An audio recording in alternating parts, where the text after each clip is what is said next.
আমরা বিভৎস কিছু মানুষের থাবা দেখতে পাচ্ছি।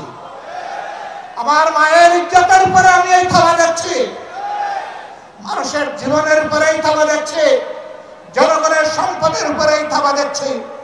এমনকি দিশাহারা হয়ে তারা যখন হুঁশ ঠিক থাকে না, তখন নিজের লোককেও নিজেরা খুন করতে কুণ্ঠাবোধ করে না। পাটগ্রামে কি হচ্ছে কি হয়েছে আপনারা দেখতে পাচ্ছেন। আর শুধু পাটগ্রাম নয়, সারা বাংলাদেশকে এখন পাটগ্রাম বানিয়ে ফেলছে একদম। এই অবস্থায় সুষ্ঠু নির্বাচনের কল্পনাও করা যায় না। সুষ্ঠু নির্বাচনের জন্য কতগুলো মৌলিক সংস্কার অবশ্যই করতে হবে। আমরা সেই সংস্কারগুলোর কথা বলেছি।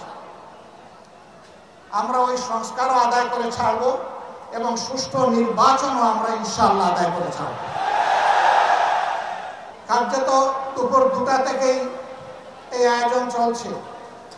প্রখর রোদের মধ্যে চামড়া পুড়িয়ে আপনারা কিন্তু জনসভার স্থল ত্যাগ করেন নাই। আপনারা বসে আছেন।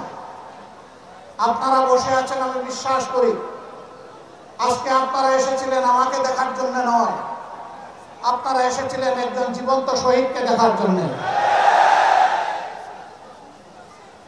সম্মানিত ভাইরা, আপনারা জানেন স্বাধীনতার 54 বছর বাংলাদেশ জামাত ইসলামী তার জনগণের সুখে দুঃখে পাশে থাকার চেষ্টা করেছে। জনগণের প্রত্যেকটি ন্যায়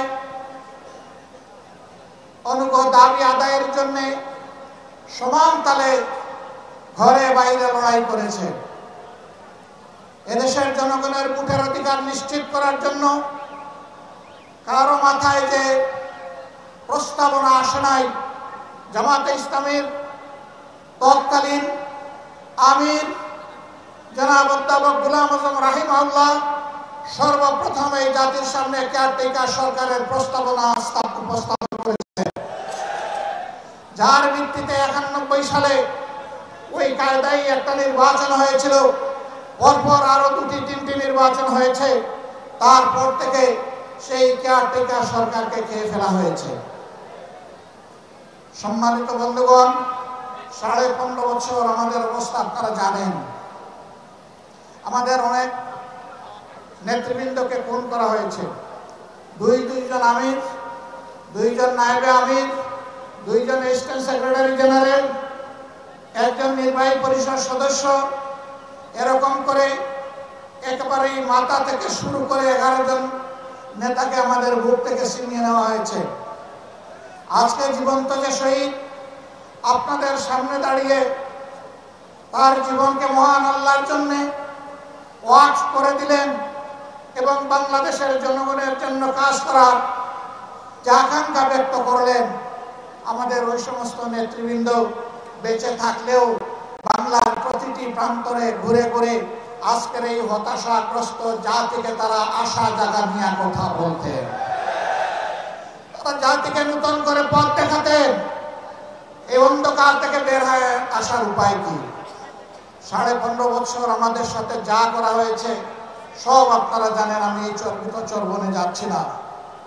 তারা অনেক মানুষকেই খুন করেছে, আবার আল্লাহর ইচ্ছায় অনেককে তারা খুন করতে পারেনি। আমার সম্মানিত ভাই এটিএম আজহারুল ইসলাম বলেছেন রাখে আল্লাহ মারেকে, কিন্তু আরেকটা তিনি বলেন নাই, ধরে আল্লাহ ছাড়ে কে?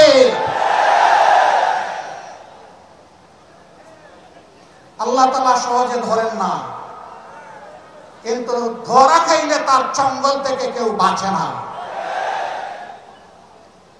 মহান মাবুদের দরবারে হাজার শুকরিয়া। সম্মানিত নেতৃবৃন্দ অন্যায়ের কাছে এক মুহূর্তের জন্য মাথা নত করেন নাই। আল্লাহর দেওয়া সম্মানের মাথা বারবার লুটিয়ে পড়েছেন, মাটিতে নত করেছেন, কিন্তু দুনিয়ার কোনো অপশক্তির চক্রাঙ্গানিকে তারা পরোয়া করেন নাই। কোন লোক লালসার দিকে ফিরে তাকাননি, হুমকি দমকিকে পাত্তাই দেননি, বরঞ্চ ফাঁসির মঞ্চে গিয়েছেন হাসতে হাসতে। কারণ তারা জানেন যে অভিযোগ তাদের বিরুদ্ধে করা হয়েছে এটি সুলহানা মিথ্যা। আর জনাব আজহারুল ইসলাম ভাইয়ের মামলা রায়ের মধ্য দিয়ে প্রমাণ হয়েছে এটা আসলেই 16 আনা মিথ্যা। তারা যদি বেঁচে থাকতেন আমরা আদালতের আশ্রয় নিতাম, আমরা নিশ্চিত একই ন্যায় বিচার একই রায় আমরা পেতাম। কোনো আফসোস নাই, কোনো আফসোস নাই। আমাদের বাগানের শ্রেষ্ঠ ফুলগুলাকে দিনের জন্য, এই জাতির জন্য আল্লাহ তাআলা কবুল করেছেন, আলহামদুলিল্লাহ। শুধু আল্লাহ তাআলার দরবারে আরজ করি, হে আল্লাহ, তোমার এই বান্দাগুলাকে মর্যাদাবান শহীদের কাতারে মিশিয়ে দাও। হযরত হামজা রাদিয়াল্লাহু তাআলা আনহুর মিছিলের কর্মী হিসেবে কবুল করো। হাসরের দিন হযরত হামজা রাদিয়াল্লাহু তাআলা আনহু তার নেতৃত্বের মিছিলে তারা যেন সামনের কাতারে থাকতে পারে।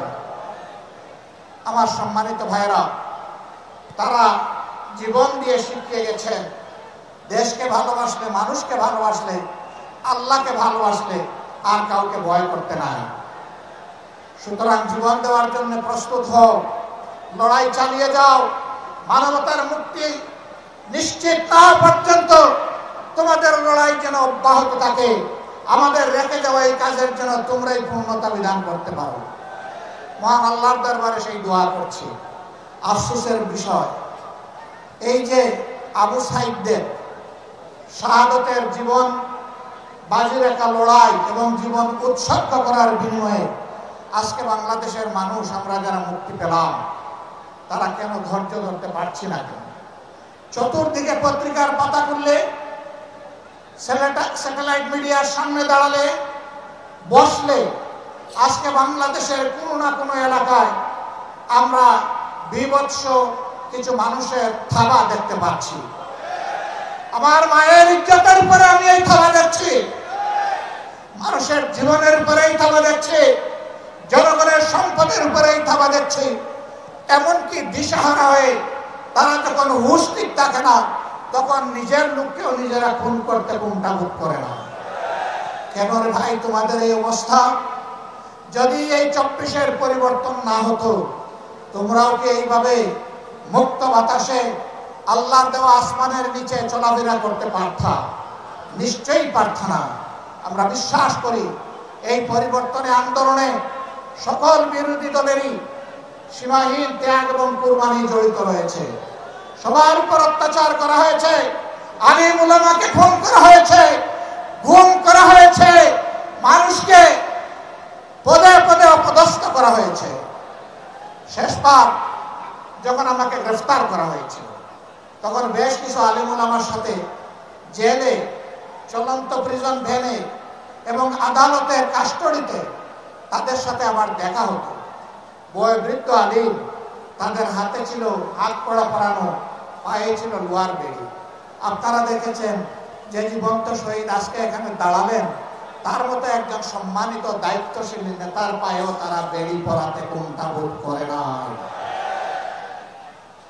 এরা ছিল রাজনীতির নামে শিষ্টাচারবিহীন এক প্রজাতি। এরা রাজনীতির শিষ্টাচার জানতো না ভাই, জানতো না বলেই তাদের অপকর্মের স্বাদ ভোগ করে তারা বিদায় নিল। একই অপকর্ম যদি এখন আর কেউ করে, তাহলে তাদের জন্য এর চাইতে ভয়ঙ্কর স্বাদ অপেক্ষা করছে। আজকে আমি যখন সৈয়দপুর এয়ারপোর্টে নামলাম, কিছু সাংবাদিক বন্ধু আমাকে ঘিরে ধরল। আমি বললাম, ভাই আজকে তো কথা হবে জনসভায়, এখানে কথা না বলি। বলেছে না, আমরা ওখানে যাচ্ছি না, আমরা এখানে এই 2-1টি কথা অতি অল্প সময় শুনতে চাই। এর মধ্যেই প্রথম প্রশ্ন, বর্তমান পরিবেশে আপনি কি মনে করেন সুষ্ঠু নির্বাচন সম্ভব? আমি বললাম, আমি কি বলবো, পাটগ্রাম তো আপনাদের একেবারে কাছে। পাটগ্রামে কি হচ্ছে, কি হয়েছে আপনারা দেখতে পাচ্ছেন। আর শুধু পাটগ্রাম নয়, সারা বাংলাদেশকে এখন পাটগ্রাম বানিয়ে ফেলছে একদম। এই অবস্থায় সুষ্ঠু নির্বাচনের কল্পনাও করা যায় না। সুষ্ঠু নির্বাচনের জন্য কতগুলো মৌলিক সংস্কার অবশ্যই করতে হবে। আমরা সেই সংস্কারগুলোর কথা বলেছি। আমরা ওই সংস্কারও আদায় করে ছাড়বো এবং সুষ্ঠু নির্বাচনও আমরা ইনশাআল্লাহ আদায় করে ছাড়ব। কেউ যদি আওয়ামী ফ্যাসিবাদ আমলের নির্বাচনের স্বপ্ন দেখে থাকেন, আমরা বলবো মহান আল্লাহর সাহায্যে আমরা সেই স্বপ্নকে দুঃস্বপ্নে পরিণত করবো ইনশাআল্লাহ। এ স্বপ্ন বাস্তবায়ন হতে দেওয়া হবে না, কোন প্রশাসনিক কু করতে দেওয়া হবে না, ভোট কেন্দ্রে কোনো মাস্টারতন্ত্র চলবে না, কালো টাকার কোনো খেলা সহ্য করা হবে না।